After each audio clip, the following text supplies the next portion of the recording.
Hello world, and this is my brother Aiden. He followed me over here, so I guess he's going to be in the video too. Say hi, Aiden. Aiden, say hi to everybody. Say hi. No. Oh my God. He's a mean little brother. Anyways, I'm doing a YouTube video today because I didn't do one yesterday. Yesterday at work was quite, to say the least, horrible. Lots of high-strung feelings.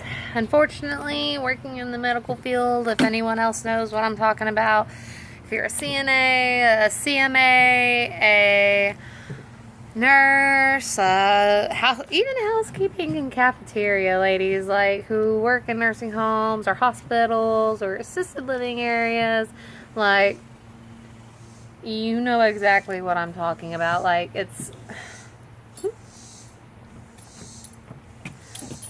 stressful.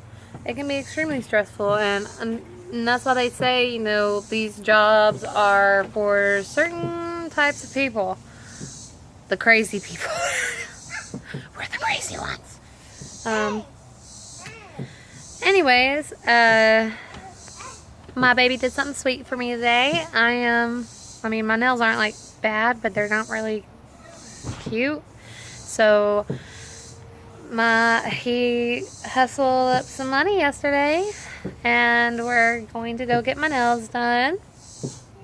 I'm excited. It's been on my to-do list for a while, but I haven't had money to do it, so I haven't been able to do it. Oh. Alright, everybody, meet my mother, my stepfather. They're over there.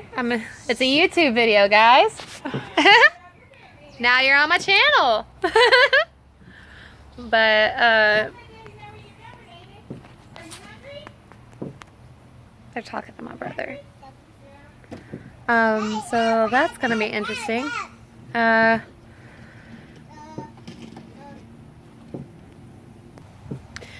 Today, because I kind of mentioned it a little bit back when in my last video, well, not my last video, but it was my video about recovery, and I was explaining how a lot of my friends kind of just, well, they disappeared.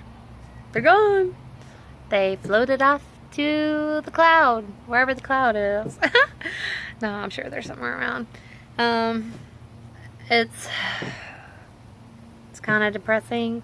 I sent a text to a friend of mine, and I'll give you a little bit of insight into our history. We've been friends, best friends, for 7 years. He's seen me throughout my multiple recoveries from different types of things, and I've helped, well, his recovery never really goes well, but I've helped him out as best I can. We hung out all the time. I mean, like, we were like brother and sister. And when his parents kicked him out of his house, I stepped up and I was like, come live here, you know? And when he came to living here, he well, what got him kicked out of his house was he did too many anti-anxiety meds and decided to drink on top of them, and ran off his second-story house where his room was at because I told him to sit his ass down and sober up, and he said fuck that, and he ran and jumped off the roof. I had never seen anyone jump off a roof before.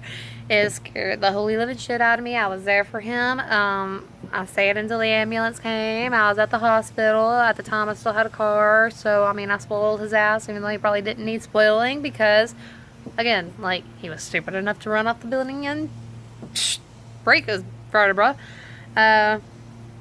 Anyways, so once his family figured out that it was because of anxiety medications that he did that,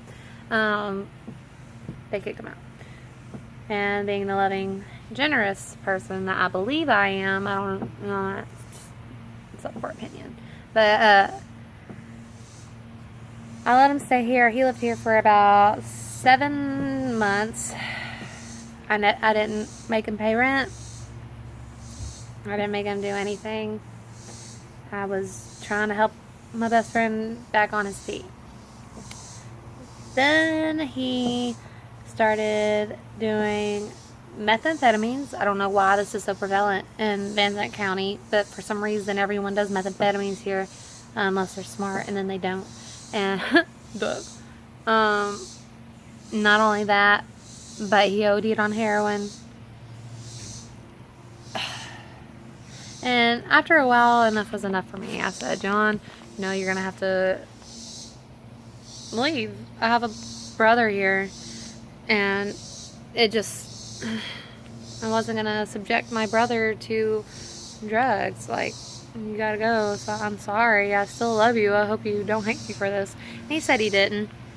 He ended up moving to Teague to live with his grandmother, which it looked like it was working out great. And the only thing that sucked was I missed my best friend, because especially since he had been living here, we became extremely close. Like, we could finish each other's sentences. He was like, I don't know, like, there's some things you can discuss with your husband, and then there's other things that you want to discuss with a friend who's gonna have their own opinion, and maybe some things you don't want discussed with your husband because they're about your husband. So, yeah. He knows all my secrets. I know all his, well, I probably don't know all his secrets because he keeps things from me because I'm trying to go straight edge. And like I said, he's been having some problems with his recovery. Is my bow weird? Does my bow look weird? No, I guess it looks okay. Anyways, bam, lap. Bam, lap. Anyways, the other day he had another car wreck. No drugs were involved, thankfully. I was glad to hear that. But it just seems like I said again, once you stop drinking and doing all those partying things, people tend to ex-nay from the picture of your life. And he had a car wreck anyways, like I said, and he ended up breaking a lot, and they weren't sure if he was going to walk again, which he is, thank God. He is walking again. But I sent him several texts, I sent him several Snapchats, Instagrams. At the time I still had Facebook, so I was sending him Facebook messages because I noticed he was making statuses and putting little doggy ears on himself. So I'm like, yo, dude, I'm your best friend. Can you let me know how you're doing? I'm concerned about you. I love you. Like, and he got mad. Who gets mad over a friend being concerned about them? Like, I would love it if people would text me and be like, hey, how's your day going? Are you okay? Everything going good in your life? I don't have any friends who do that. I don't have any friends who do that. That's okay, though. I'm not a hater. But, it's been a super long time. So finally, I texted him yesterday, and I was like, I sent him 2 different texts. The first text was, I miss you, I love you, I wish that you would respond back to me. And then I sent him a Snapchat. He opened the Snapchat, didn't respond back to me. I'm positive he read my text, since obviously Snapchat requires a phone. He didn't respond back. So I sent him another text yesterday. Or no, 2 days ago. And I was like, so I guess you're just going to let us drift apart now. Is that it? Just going to let us drift apart. And he didn't respond to that. And then the day after that, he sends me a picture of myself that is an inside joke between us, because it was a picture I took for my friend Morgan back when we were both still in college together, where I'm not doing it on here. But it's a pretty embarrassing picture. Like, I'm contorted my face into something pretty horrific, and it was fucking hilarious. But and he sent that picture to me. I'm not sure what he means by that. And if that's his way of saying he wants to talk, or if he's just trying to be like, you're an ugly bitch, which I know I'm not. But it is what it is, man. Like, that's what I found out about life. It is what it motherfucking is. And like, one of my friends told me one time, a very wise friend, I really like this friend because he has a lot of really good insight, which he should, because he's like way older than I am. He's 40? 38? I should really ask him that. His birthday was just the other day. But sometimes people have seasons in our lives. And that's how he basically explained it to me, was that, you know, he's had a lot of friends come in and out of his life. And that, you know, he wishes sometimes that they would have stuck around. But kind of like a book. Our life is like a book. And some people have chapters in our lives, and we learn something from each of these people. Like, each of these people, we have the capability to learn something about ourselves, something about relationships, something about other people, how to react with other people. And then when they leave and that chapter's done, I mean, we shouldn't be angry about it. We should, you know, at least just be thankful for the time that we got to spend with them. Which I would agree with, except I'm pissed off at John because I would really, really, really like for him to be in my life forever. I mean, he's my best friend. We've been friends for 7 years. I mean, what's he got? The 7-year itch? Like, he ain't even... And I guess what kind of really also pissed me off about it was, before I deleted my Facebook, again, why I deleted my Facebook, because it is a central source of drama. Drama. You see something, drama. Post something, drama. Oh my god, like, my entire side of my in-laws hate me now because of Facebook. Simply because I posted on Facebook that I wish my husband was employed. I said that I wish my husband was employed because we aren't getting no food, we ain't getting no money, and they all attacked me on it. And so I was like, fuck, fine, block, and then like a month later I'm like, fuck Facebook, because then I saw what John posted, and John posted what I said earlier about him ODing on heroin. There was this girl who, when I first met her, seemed like a really sweet girl, you know. I mean, she was dating one of my friends, James, and she worked for John when he worked at Chicken Express, and I didn't have a problem with her at first, until I found out that she was feeding him all sorts of illicit drugs, that he was coming home and stumbling, and she's the one who gave him so much GHB and heroin that he overdosed and nearly died.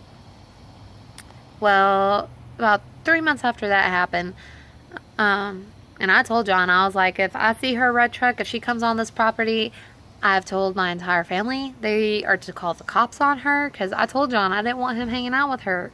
Obviously, she's a bad influence. He nearly died twice with her. Not to mention the fact that they stole a bunch of shit, because, like fucking meth heads do, to go pawn it for stupid fucking more meth. Like, I'm sorry. Watch my language. But it hurt my feelings because on Facebook, when I was reading through his messages, and I'm like, I miss you, I love you, I care, like, where are you at, man? And in a comment that he posted right under mine, he goes, oh my god, Lauren, oh, I didn't tell y'all what happened to Lauren. Lauren hung herself. And I do feel sympathy for that. I do think it's a tragedy that she did that. But it was probably led up from her drug use, which is something that I was trying to keep John from. But you can't control a person, and you might as well just not even try, because you can't. But underneath that, he goes, oh my god, Lauren, I wish you were still here. I miss you so much. You would know how to get me through this. Nigga, you knew Lauren for 6 months. They knew each other for 6 months. and she got him hooked on like 4 different drugs. I've known this nigga for 7 years. Gave him a place to stay, gave him rides when his car was broke down. Fucking, I mean, I did everything I could for this motherfucker. And I'm not missed. So yeah, my feelings were hurt. Oh, and it's almost time for my nail appointment, so unfortunately, I gotta go. But I will see y'all later. Oh, and check out my outfit. Am I looking cute? I like to think I am. Bye, guys, and I will make another post later.